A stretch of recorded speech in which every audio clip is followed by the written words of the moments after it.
आजाद India की first education policy 1968 में आई। उसके बाद सेकंड एजुकेशन पॉलिसी 1986 में आई और थर्ड एजुकेशन पॉलिसी 2020 में आई। तो 1986 और 2020 के बीच में लगभग 34 इयर्स का गैप है।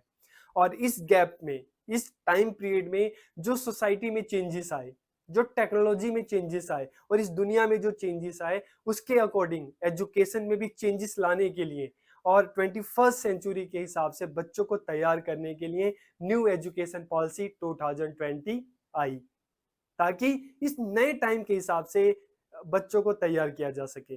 लेकिन न्यू एजुकेशन पॉलिसी 2020 में कुछ इश्यूज बताए गए, कुछ मुद्दों का जिक्र किया गया। और ये मुद्दे कौन से थे? क्वालिटी ऑफ एजुकेशन को लेकर, इक्विटी इन एजुकेशन को लेकर, इक्वालिटी इन एजुकेशन को लेकर, कि शिक्षा में समानता, समता और गुणवत्ता को लेकर कुछ मुद्दे थे जिसके बारे में एनईपी 2020 में बताया गया है।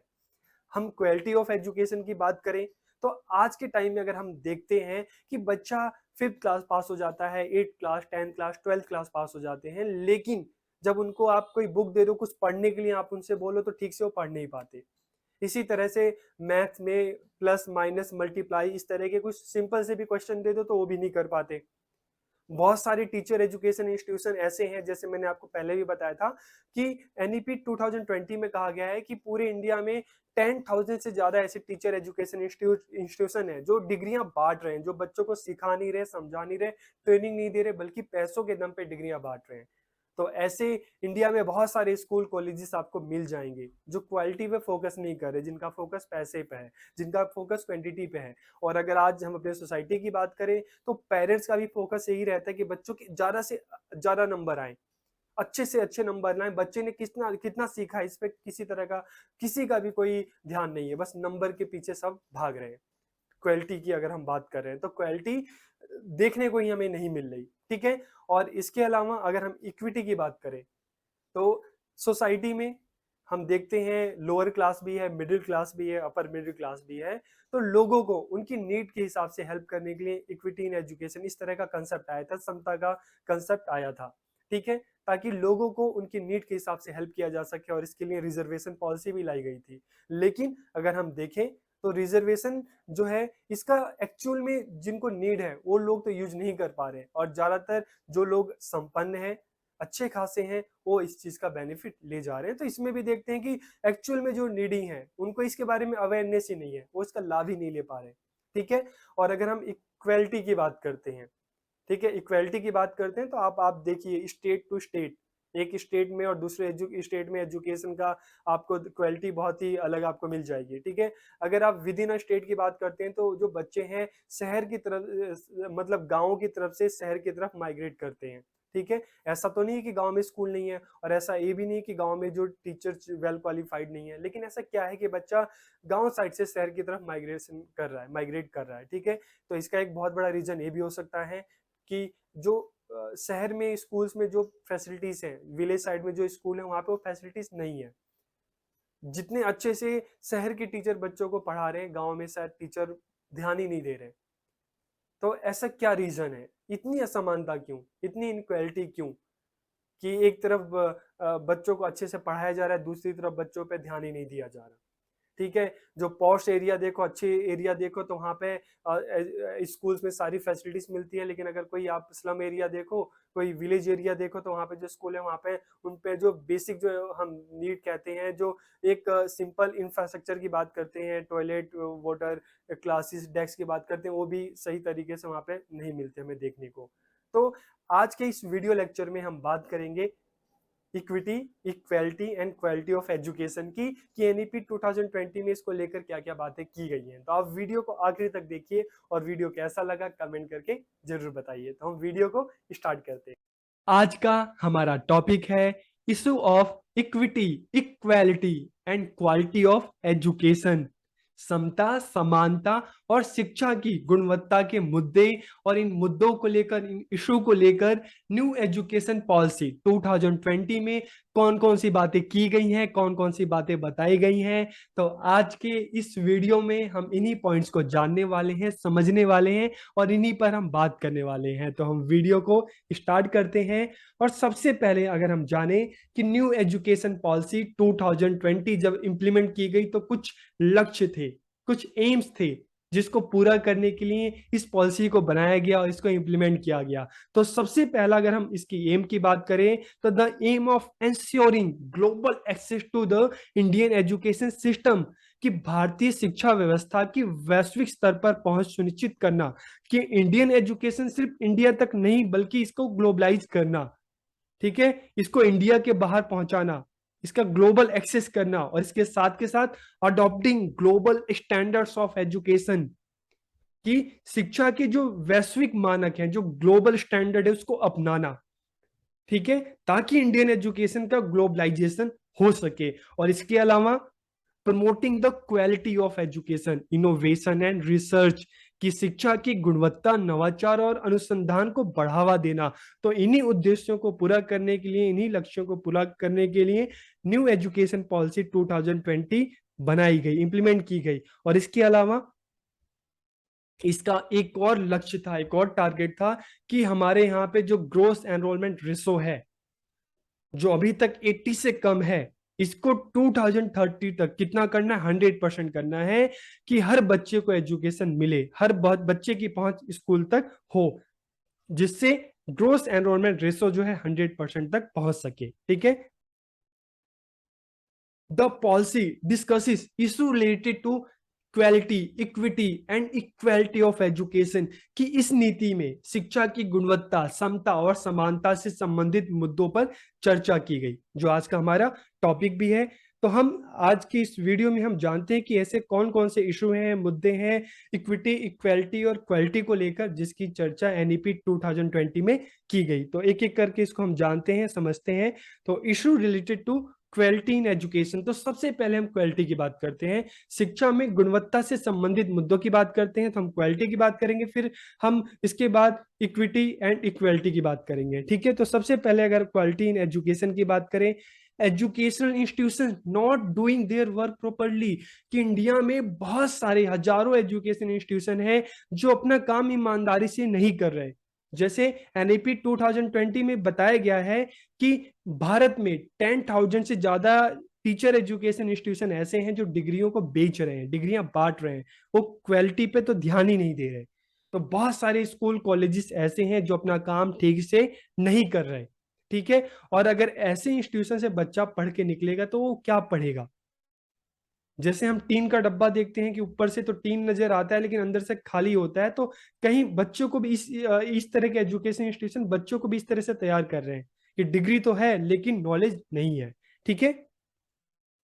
Lack of high quality education institution, की हम देखते हैं कि हमारे यहाँ पे जो उच्च गुणवत्ता वाले शिक्षण जो संस्थान है, ठीक है, अगर पॉपुलेशन की बात करें और इन संस्थानों की बात करें तो इनका नंबर बहुत ज्यादा कम है, ठीक है। शॉर्टेज ऑफ टीचर्स, शिक्षकों की कमी। वैसे तो हम राइट टू एजुकेशन एक्ट की बात करते हैं तो एक टीचर पे 30 स्टूडेंट, 35 स्टूडेंट इस तरह का बताया गया है, लेकिन अगर रियलिटी हम देखते हैं तो टीचर्स की इतनी शॉर्टेज है कि बहुत जगह एक एक टीचर पे 70 स्टूडेंट, 80 स्टूडेंट ऐसे जो हमें देखने को मिलते हैं। तो शिक्षकों की कमी, अगर शिक्षकों की कमी रहेगी, अगर पढ़ाने वाले ही नहीं रहेंगे तो बच्चों को पढ़ाएंगे कैसे। तो ये भी एक बहुत बड़ी प्रॉब्लम है, ठीक है। इसके अलावा teachers are not getting proper training. जैसे मैंने आपको बताया कि 10,000 से ज्यादा एजुकेशन इंस्टीट्यूशन ऐसे हैं जो अपना काम ईमानदारी से कर ही नहीं रहे। तो जब बच्चों को सही से पढ़ाएंगे नहीं, सिखाएंगे नहीं, उनको ट्रेनिंग नहीं मिलेगी तो बच्चा सीखेगा क्या। तो शिक्षकों को सही प्रकार से प्रशिक्षण ना मिलना, और इसी तरह की जब टीचर स्कूल में जाते हैं तो फिर जिस हिसाब से पढ़ाना चाहिए उस हिसाब से बच्चों को, उनकी नीड को ध्यान में रखकर, उनकी साइकोलॉजी को ध्यान में रखकर नहीं पढ़ा पाते, ठीक है। तो अच्छी ट्रेनिंग ना मिलना। Various surveys indicate that student are facing learning problem, कि बहुत सारे जो सर्वे हैं ये बताते हैं कि विद्यार्थियों को सीखने की समस्या से विद्यार्थी जूझ रहे हैं। एजुकेशनल इंस्टीट्यूशन अच्छे नहीं है, टीचर्स की शॉर्टेज है, ठीक है, प्रॉपर फैसिलिटीज नहीं मिल रही, तो बच्चे को जितने अच्छे से सीखना चाहिए बच्चा उतना अच्छे से नहीं सीख पा रहा। तो लर्निंग जो प्रॉब्लम है उसको फेस कर रहे हैं। और इसके अलावा ऑल ओवर इंडिया, ठीक है, 5 करोड़ से ज्यादा ऐसे स्टूडेंट हैं, ठीक है, जिनको अगर हम बात करते हैं कि जो बेसिक जो एजुकेशन है, ठीक है, उनको पढ़ना, और जो नंबर्स की हम बात करें, प्लस माइनस की बात करें, इतना भी उनको बच्चों को नहीं आता। मतलब स्कूल में है, पढ़ रहे हैं, लेकिन उनको जो किताबों को पढ़ना, ठीक है, शब्दों को पढ़ना ठीक से पढ़ नहीं पाते, और जो प्लस माइनस है, जमा घटा, ये भी वो नहीं कर पाते। तो आप इसको देख सकते हैं कि क्वालिटी ऑफ एजुकेशन की हम बात कर रहे हैं, तो 5 करोड़ से ज्यादा ऐसा नंबर है। मतलब ऑस्ट्रेलिया की पॉपुलेशन से भी ज्यादा, ऑस्ट्रेलिया और न्यूजीलैंड की पॉपुलेशन को मिला दे तो उससे भी ज्यादा नंबर हमारे यहाँ पे ऐसे बच्चों का है जो ठीक से पढ़ भी नहीं पाते। Less use of technology by teachers in education, की शिक्षकों के द्वारा शिक्षण में तकनीकी का अल्प प्रयोग, कि जो भी एजुकेशनल टेक्नोलॉजी है, ठीक है, शिक्षक जो है उसका कम प्रयोग करते हैं। तो इसके बहुत सारे रीजन हो सकते हैं, ठीक है। ये भी हो सकता है कि जब स्कूल में इस तरह के जो रिसोर्सेस होंगे ही नहीं तो टीचर उसका प्रयोग कैसे करेंगे। और कई बार ये भी हो सकता है कि रिसोर्सेस हैं लेकिन टीचर्स जो है उनको यूज करना नहीं आता। तो अगर टेक्नोलॉजी के प्रयोग से हम बच्चों को पढ़ाएं तो हो सकता है कि हम अपने टॉपिक को और इंटरेस्टिंग वे में बच्चों को बता सकते हैं, समझा सकते हैं, लेकिन अगर इसका प्रयोग हम ना करें, ठीक है, तो जितने अच्छे से बच्चे सीख सकते हैं कहीं ना कहीं उसमें कमी हमें देखने को मिलेगी। Lack of required physical resources in school, कि विद्यालयों में जो आवश्यक जो भौतिक संसाधन है उसका ही अभाव है। चाहे हम लैब, कंप्यूटर लैब की बात करें, चाहे हम लाइब्रेरी की बात करें, चाहे हम टॉयलेट की बात करें, ठीक है, चाहे हम क्लासरूम की बात करें, तो जो इस तरह की जो फिजिकल जो रिसोर्सेज हैं, ठीक है, इनका ही अभाव देखने को मिलता है। More use of traditional teaching methods, कि आजकल हम 21st सेंचुरी में बहुत सारे नए नए मेथड्स आ रहे हैं, लेकिन आज भी अगर हम देखें स्कूल में तो जो पुराने ट्रेडिशनल मेथड्स हैं, ऐसा नहीं है कि ट्रेडिशनल मेथड अच्छे नहीं है, अच्छे हैं, लेकिन सिर्फ उन्हीं पे डिपेंड रहना, ठीक है, तो ये चीजें जो है सही नहीं है। तो अगर हम देखते हैं तो आज भी ट्रेडिशनल मेथड्स का ज्यादा प्रयोग किया जाता है, बल्कि एक टीचर को क्या करना चाहिए, बच्चों की नीड को ध्यान में रखकर अलग अलग मेथड्स का यूज करना चाहिए। सिर्फ एक दो मेथड, लेक्चर मेथड, इस पे ही डिपेंड नहीं रहना चाहिए, तो ज्यादा से ज्यादा मेथड्स का यूज करना चाहिए। सिर्फ एक दो मेथड्स से काम नहीं चलेगा। इसके अलावा lack of decent and comfortable working condition in school, कि आजकल स्कूल में अगर हम देखते हैं, ठीक है, तो विद्यालयों में सब और सुखद कार्यस्थिति का ना होना। तो इसका कारण क्या है कि टीचर्स को जो नॉन टीचिंग एक्टिविटीज है, ठीक है, चाहे डॉक्यूमेंटेशन है, चाहे इलेक्शन ड्यूटी है, चाहे इस तरह की एयरपोर्ट पे टीचर्स की ड्यूटी लगा देना, तो जो उनको नॉन टीचिंग जो भी इस तरह की एक्टिविटीज है, जब टीचर्स को उसमें फंसा के रखेंगे, उसी में लगाए रखेंगे, तो टीचर बच्चों को पढ़ाएगा क्या, और कहीं ना कहीं फ्रस्ट्रेट भी टीचर होगा।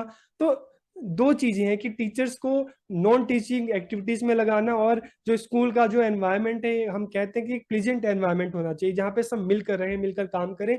लेकिन जो एनवायरनमेंट है, इतना ज्यादा वर्क प्रेशर होता है कि कहीं ना कहीं जो एक पीस जो है मेंटेन करना है वो नहीं हो पाता, ठीक है। Teachers do not get much autonomy in teaching, कि शिक्षण में शिक्षकों को अधिक स्वायत्तता न मिलना, कि अगर टीचर को उनके हिसाब से, ठीक है, जो भी करिकुलम है, जो भी पढ़ाना है, तो टीचर्स को इस तरह की अपॉर्चुनिटी दी जाए कि टीचर अपने हिसाब से, ठीक है, बच्चों के नीड को ध्यान में रखकर उन चीजों को पढ़ा सके। लेकिन बहुत बार देखा गया है कि अलग अलग ऑर्गेनाइजेशन होते हैं, सबके रूल्स एंड रेगुलेशन होते हैं, उन्हीं को फॉलो करना होता है, तो कहीं ना कहीं एक बाउंड्री में बंद कर टीचर को पढ़ाना पड़ता है, ठीक है। जो भी इंस्टीट्यूशन के हैं उनकी रूल के अकॉर्डिंग, उनके हिसाब से टीचर को पढ़ाना पड़ता है, तो जो फ्रीडम मिलनी चाहिए वो नहीं मिल पाती। तो इसलिए जो हमें एजुकेशन में जो ये जो मैं अलग अलग जो पॉइंट्स बताएं कि जो क्वालिटी जो होनी चाहिए वो नहीं हो पाती, ठीक है। अब हम बात करते हैं issue related to equity in education, की शिक्षा में समता से संबंधित मुद्दे कौन कौन से हैं, ठीक है। लैक ऑफ अवेयरनेस, जैसे मैंने आपको पहले बताया कि स्टार्टिंग में बताया कि जो जो इक्विटी का जो ये कंसेप्ट है, समता का जो कंसेप्ट है, कि सोसाइटी में बच्चों को उनकी नीड के हिसाब से बच्चों की हेल्प की जाए, ठीक है, इसलिए रिजर्वेशन पॉलिसी भी आई। लेकिन आज की डेट में अगर हम देखें तो जो लोग एक्चुअल में जिनको जरूरत है, ठीक है, उनको स्कॉलरशिप रिजर्वेशन उनको मिल ही नहीं पाता, उनको पता ही नहीं कि क्या होता है। और जो लोग संपन्न लोग हैं वो इस तरह की चीजों का ज्यादा फायदा उठा रहे हैं। तो लैक ऑफ अवेयरनेस कहीं ना कहीं ये चीजें हैं जिसकी वजह से जो नीडी है वो उसको नहीं उसका बेनिफिट ले पा रहे हैं। फिर फिजिकल बैरियर्स, भौगोलिक बाधाएं। अगर आप शहर साइड में देखोगे तो आपको अच्छे एजुकेशनल इंस्टीट्यूशन मिल जाएंगे, तमाम तरह की फैसिलिटीज मिल जाएंगी। लेकिन वही अगर हम हिली एरिया की बात करें, डेजर्ट एरिया की बात करें, ठीक है, ट्राइबल एरिया की बात करें, वहां पे आप जाके देखोगे तो एक रूम के स्कूल होते हैं, एक दो रूम के स्कूल होते हैं जहां पर बैठने के लिए ठीक है डेस्क भी नहीं होते। तो जो बच्चों को फैसिलिटीज मिलनी चाहिए, ठीक है, जो फिजिकल फैसिलिटीज मिलनी चाहिए वही नहीं बच्चों को मिल रही।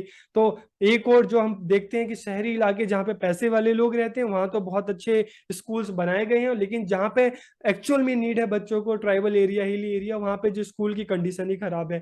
ठीक है, उनके नीड के हिसाब से जो फैसिलिटीज बच्चों को प्रोवाइड करनी चाहिए वो नहीं मिल रही उनको।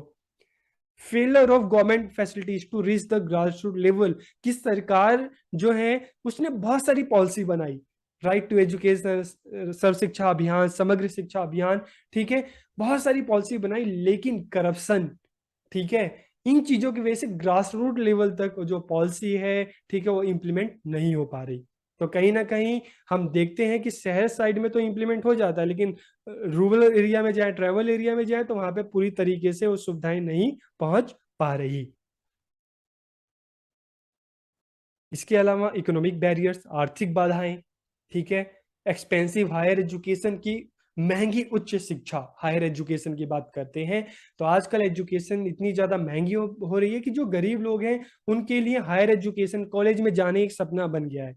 बहुत बार ऐसा होता है कि गवर्नमेंट स्कॉलरशिप देती है, लेकिन बहुत सारे एजुकेशन इंस्टीट्यूशन है जिसमें पहले बच्चों को सारा पैसा देना पड़ता है और उसके बाद फिर उनकी स्कॉलरशिप जो है वो उनको मिलती है। तो एडमिशन लेने के लिए उतना पैसा कोई गरीब एक लाएगा कहाँ से? तो हायर एजुकेशन इतनी महंगी है कि गरीब जो लोग हैं, ठीक है, जिनको दो वक्त का खाना नसीब नहीं हो पाता, वो कहाँ से एजुकेशन दिलाएंगे बच्चों को? तो ये भी एक प्रॉब्लम है, ठीक है। इसके अलावा curriculum is not more inclusive, कि पाठ्यक्रम अधिक समावेशी ना होना, समावेशी ना होना, इंक्लूसिव ना होना। कि अगर हम बात करते हैं करिकुलम ऐसा होना चाहिए जो जहाँ पे इंडिया की जो डाइवर्सिटी है, जो अलग हम देखते हैं एरिया में रहने वाले लोग हैं, सबको रिप्रेजेंट करे। लेकिन अगर एक ट्राइबल एरिया में रहने वाला जो एक बच्चा है, जब वो स्कूल की जो बुक्स जब वो पढ़ता है, तो वो कई बार ऐसा भी होता है कि वो अपनी लाइफ से उस चीज को रिलेट नहीं कर पाता।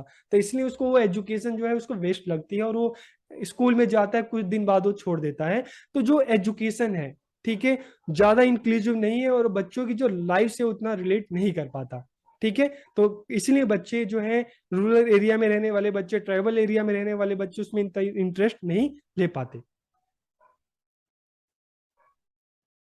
अगर हम बात करें इक्वेलिटी की बात करें, समानता की बात करें, ठीक है, तो न्यू एजुकेशन पॉलिसी 2020 में क्या कहा गया है कि जो एससी कैटेगरी के जो स्टूडेंट हैं, जब वो एडमिशन लेते हैं, प्राइमरी में एडमिशन लेते हैं, तो 19.6%, और जब उसके बाद सेकेंडरी में पहुंचते पहुंचते उनका जो नंबर कितना हो जाता है 17.3। इसी तरीके से जो शेड्यूल कास्ट है, ठीक है, सॉरी शेड्यूल ट्राइब्स हैं, अनुसूचित जनजाति है, इसके बच्चे जब प्राइमरी में एडमिशन लेते हैं तो नंबर क्या होता है 10.6%, और जब सेकेंडरी तक पहुंचते हैं तो 6.8।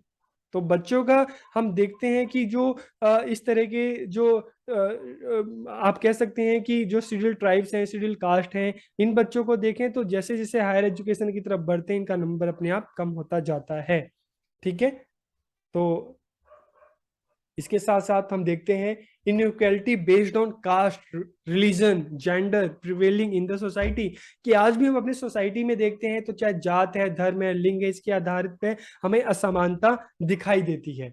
ठीक है, स्कूल की भी अगर बात करें तो अगर हम बात करें गर्ल्स का नंबर कम होता है। ठीक है, इसके अलावा जो शेड्यूल कास्ट, शेड्यूल ट्राइब्स, यहाँ के जो बच्चे अगर इनका नंबर कंपेयर करें तो स्कूल में इनके नंबर कम होते हैं। ठीक है, शायद इनके पेरेंट्स, बहुत सारे रीजन हो सकते हैं, अवेयरनेस की कमी हो सकता है कि एजुकेशन के क्या बेनिफिट्स हैं वही इनको नहीं पता। तो बहुत सारे ऐसे रीजन हो सकते हैं कि जिसकी वजह से अपने बच्चों को स्कूल नहीं भेजते, और भेजते भी है तो एक टाइम बाद उनको स्कूल छुड़वा देते हैं। ठीक है, not everyone has access to school, कि विद्यालयों तक सभी की पहुंच ना होना। अगर शहर साइड में आप देखोगे तो हर 1 किलोमीटर पे आपको स्कूल मिलेगा, लेकिन आप अगर रूरल एरिया में देखोगे, हिली एरिया में देखोगे, तो वहां पर चाहे जियोग्राफिकल कंडीशन की वजह से इतनी छोटे छोटे डिस्टेंस पे स्कूल बनाना पॉसिबल नहीं है। तो जो ट्राइबल एरिया में जो बच्चे हैं उनको उनकी स्कूल तक पहुंचना ही उनके लिए एक बहुत बड़ा एक अचीवमेंट हो जाती है। ठीक है, तो not everyone access to school, इसके लिए जरूरी है कि इतने स्कूल्स ओपन हो, जगह जगह स्कूल ओपन हो, ताकि हर बच्चा स्कूल तक जा सके। तो आप अगर हम देखें तो सिटी साइड में, ठीक है, एजुकेशन की जितनी अच्छी फैसिलिटीज होती है उतना अगर आप रूरल एरिया की बात करोगे, ट्राइबल एरिया की बात करोगे, तो वहां पे उतना आपको नहीं मिलेगा। Education is not more relevant, कि जो शिक्षा है वो बच्चों के जीवन से संबंधित ही नहीं है। जब हम एजुकेशन लेते हैं तो बच्चा इंटरेस्ट तभी लेता है जब उसको लगता है कि एजुकेशन उसकी लाइफ से रिलेट करती है, लेकिन जब उसको लगता है कि उसकी एजुकेशन उसकी लाइफ से रिलेट ही नहीं करती, तो इसलिए उसको उसमें इंटरेस्ट नहीं लेता और उसको बोरिंग सी लगती है। ठीक है, इसके साथ के साथ difference in educational facilities provided in different religion, कि विभिन्न क्षेत्रों में दी जाने वाली शैक्षिक सुविधाओं में अंतर, कि एक स्कूल गांव में है, एक स्कूल शहर में है, आप दोनों की फैसिलिटीज देखिए। सेम स्टेट में जो शहर में स्कूल है और जो गांव में स्कूल है, दोनों को अलग अलग तरह से ट्रीट किया जा रहा है, अलग तरह से फैसिलिटीज दोनों में प्रोवाइड की जा रही है। तो दोनों में हमें काफी डिफरेंस देखने को मिलता है, इसलिए तो बच्चा गांव से निकलकर शहर की तरफ जाना चाहता है। और मजे की बात है कि जो टीचर गांव में जा रहे हैं और जो शहर में जा रहे हैं, जो स्कूल गांव में है जो शहर में है, दोनों ही स्टेट गवर्नमेंट ने बनाए हुए होते हैं, लेकिन फिर भी इतना अंतर हमें देखने को मिलता है। ठीक है, non compliance of the rules made against discrimination strictly, कि भेदभाव के खिलाफ जो नियम तो बने हैं लेकिन उसका सख्ती से पालन नहीं हो रहा। तो give less importance to the local language, की स्थानीय भाषा को कम महत्व दिया जा रहा है। ठीक है, आजकल हम देखें तो जो एनईपी 2020 में भी कहा गया है कि जो जो बच्चों की मदर टंग है, जो लोकल लैंग्वेज, उसको ज्यादा महत्व दिया जाए, लेकिन आजकल हम देखते हैं कि हर जगह इंग्लिश जो लैंग्वेज इतना हुआ है कि जो आप देखोगे जो लोकल लैंग्वेज उसको उतनी इंपॉर्टेंस नहीं दी जा रही, और कहीं ना कहीं लोकल लैंग्वेज जो है खत्म होने के कगार पे धीरे धीरे आती जा रही है। तो एक जो बच्चा है, कोई आदिवासी क्षेत्र में रहने वाला बच्चा है, कोई डेजर्ट एरिया में रहने वाले बच्चा है, जब वो स्कूल में जाता है और उसको किसी और लैंग्वेज में जब पढ़ना को मिलता है, तो वो चीज़ उसको उतना समझ में नहीं आती जो उसको उसकी लैंग्वेज में आ सकती है। तो इसके लिए जरूरी है कि जो लोकल लैंग्वेज है उसको इंपॉर्टेंस दी जाए। ठीक है, जो नहीं दी जा रही। तो आज के इस वीडियो लेक्चर में हमने जाना कि इक्वलिटी को लेकर, इक्विटी को लेकर और इक्वलिटी को लेकर कौन कौन से इशू हैं, मुद्दे हैं, जिसका जिक्र एनईपी 2020 में किया गया है। तो आपको वीडियो कैसे लगी आप कमेंट करके जरूर बताना। बहुत बहुत धन्यवाद।